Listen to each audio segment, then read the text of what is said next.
Chapter 5. They went across the lake to the region of the Gerasenes. When Jesus got out of the boat, a man with an impure spirit came from the tombs to meet him.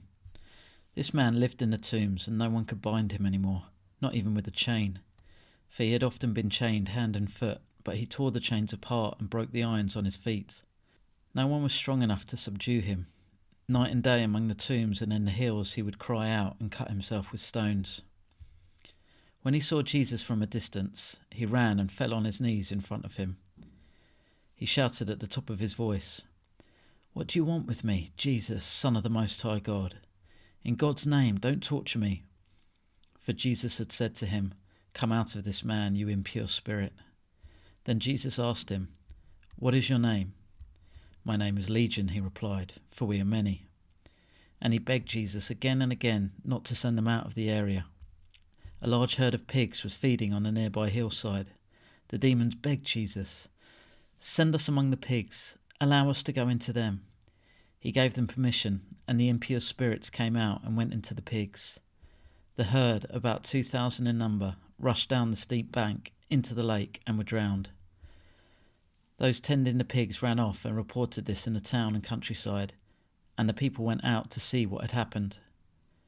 When they came to Jesus, they saw the man who had been possessed by the legion of demons sitting there dressed and in his right mind, and they were afraid. Those who had seen it told the people what had happened to the demon-possessed man, and told about the pigs as well. Then the people began to plead with Jesus to leave their region. As Jesus was getting into the boat, the man who had been demon-possessed begged to go with him. Jesus did not let him, but said, "Go home to your own people and tell them how much the Lord has done for you, and how he has had mercy on you." So the man went away and began to tell in the Decapolis how much Jesus had done for him, and all the people were amazed. When Jesus had again crossed over by boat to the other side of the lake, a large crowd gathered around him while he was by the lake.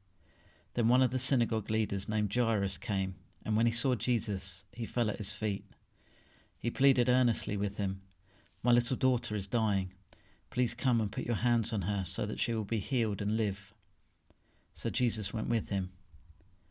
A large crowd followed and pressed around him, and a woman was there who had been subject to bleeding for 12 years. She had suffered a great deal under the care of many doctors and had spent all she had, yet instead of getting better she grew worse.